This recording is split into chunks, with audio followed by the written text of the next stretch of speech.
मोहम्मद अफजल खान ढांडला साहब। शुक्रिया जनाब स्पीकर। तेरे होते हुए महफिल में जलाते हैं चिराग, तेरे होते हुए महफिल में जलाते हैं चिराग, लोग सादा हैं कि सूरज को दिखाते हैं चिराग, और बस्तियां चांद सितारों पे बसाने वालों, बस्तियां चांद सितारों पे बसाने वालों, कुराहे अर्ज पे बुझते चले जाते हैं चिराग। जनाब स्पीकर, दो तीन इश्यूज थे जिन पे मैं आपकी तवज्जो और इस हाउस की मबजूल कराना चाहता था। सबसे पहली बात तो यह है कि पिछले दिनों बारिशों में जो नुकसानात हुए हैं, फ्लड आए हैं मुख्तलिफ इलाकों में, लेकिन बहुत से इलाके ऐसे हैं जहां पे फ्लड तो नहीं आया, लेकिन बारिशों की वजह से लोगों के कच्चे मकान गिर गए हैं, कुछ जिंदगियां भी उसमें चली गई हैं। तो चूंकि जहां फ्लड आया है, ज्यादा तबाही थी, वहां तो सारी तवज्जो हुकूमत की उन इलाकों की तरफ है, और वो गरीब लोग जिनके कच्चे मकान बारिशों की वजह से गिर गए हैं, जहां इतनी कोई इज्तमाई तबाही नहीं आई, तो वो लोग, उनकी तरफ किसी की तवज्जो नहीं गई। तो मेरी गुजारिश होगी कि उन अजला में, उन इलाकों में जिन लोगों की फसलों के या बारिशों की वजह से मकानों के नुकसानात हुए हैं, उनका भी अजाला किया जाए, क्योंकि जिस गरीब का कच्चा मकान है तो उसकी क्या हैसियत होगी। तो वो अपना मकान, ऊपर से सर्दियां आ गई हैं, तो वो अपना मकान खुद तामीर नहीं कर सकता। तो इन इलाकों में भी लोगों पे तवज्जो दे के उन लोगों के मकान गवर्नमेंट उनकी मदद करे। दूसरा एक बड़ा अहम मसला था कि हमारे फिका जाफरिया से ताल्लुक रखने वाले बहुत से लोग कई दिनों से जो ईरान का बॉर्डर है क्वेटा के साथ, वहां बैठे हैं। उनके जो ट्रैवल एजेंट हैं वो जियारात के लिए जाने वाले काफिले हैं। ट्रैवल एजेंट्स ने उनके जो पासपोर्ट्स हैं वो एम्बेसी में जमा करवा दिए हैं, लेकिन कोई एम्बेसी के साथ मसला है या जो भी वजह है, उनके 10-15 दिन से वो बैठे हैं वहां पे और उनके वीजे नहीं लग रहे। तो मेरी गुजारिश होगी हुकूमत से कि जिस लेवल पे भी एम्बेसी ईरान के साथ, इराक के साथ राब्ता किया जाए, क्योंकि वो गरीब लोग हैं, अपनी जमा पूंजी लगा के वो जियारात के लिए गए हैं और वो वहां कोयटा बैठे हैं। अब वो घर आने के भी नहीं है कि कैसे वापस आएंगे, जिस जियारात के लिए गए थे और कोयटा से वापस आ गए। तो उनके लिए जरूरी है कि फौरी उनका अजाला किया जाए।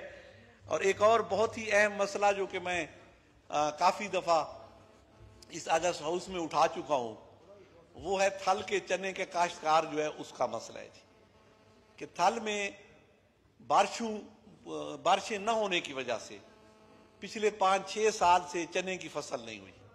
और ये एक फसल है जो वहां होती है, वो भी बारिशें हो जाए तो होती है, वरना नहीं होती। अब 5 साल से जो उन्होंने ज़राई बैंक से कर्जा लिया था, वो सूद दर सूद मल्टीप्लाई होता हुआ और कुछ मिडल मैन और कुछ एमसीओज के हाथों बढ़ता बढ़ता, जिसने 1 लाख कर्जा लिया था वो 5 लाख हो गया। अभी तक उसकी फसल नहीं हुई, उसमें सकत नहीं है कि वो कर्जा अदा कर सके। जब फसल होगी तो करेगा। तो अब ये है कि जो ज़राई बैंक है उसने वो जो उनकी जमीनें प्लज हुई थी वो ऑक्शंस के लिए उन पे कार्रवाई कर रहा है। तो मैं कई दफा इस हाउस के आगे ये मसला रख चुका हूं। सिर्फ 3 तहसीलें थल की, जिसमें तहसील मनकेरा है जिला बखर की, तहसील नूरपुर है जिला खुशाब की, और तहसील चौबारा है जिला लिया की, और 4 वहां पे ब्रांचें हैं तकरीबन ज़राई बैंक की। अगर वो 4 ब्रांचों का सूद कम अज कम गवर्नमेंट माफ कर दे और उनके कर्जों की जो वापसी है वो अगली फसल तक, जो इस दफा बारिशें टाइम पे हुई हैं, अगली फसल जब उतरेगी तब तक उसकी वसूली मौखर कर दे और उनका सूद माफ कर दे। अगर 4 ब्रांचों का करोड़ों में होगा। अगर हर दफा मैं कहता हूं कि सनतकारों के अरबों रुपए के कर्जे माफ हो सकते हैं, तो एक गरीब काश्तकार का जिसका कोई जरिया नहीं है, उसका अगर चंद करोड़ों का कर्जा माफ कर देगा या उस पर आप सूद माफ कर देंगे तो कौन सी क़यामत आ जाएगी।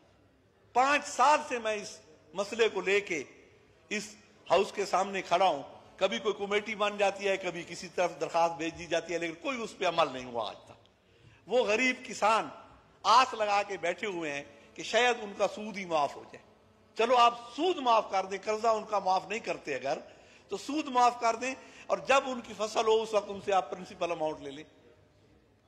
लेकिन कोई वजीर आजम कोई फाइनेंस मिनिस्टर, कोई और वजीर जो उनको जो पॉवर्टी एलिवेशन के हमारे, मैंने कहा जो कर्ज देने वाले लोग होते हैं उन पे तो ज़कात भी वाजिब है, ज़कात भी लग सकती है। अगर बेनजीर इनकम सपोर्ट प्रोग्राम से उनका चंद करोड़ रुपए सूद दे दिया जाएगा तो कौन सी क़यामत आ जाएगी।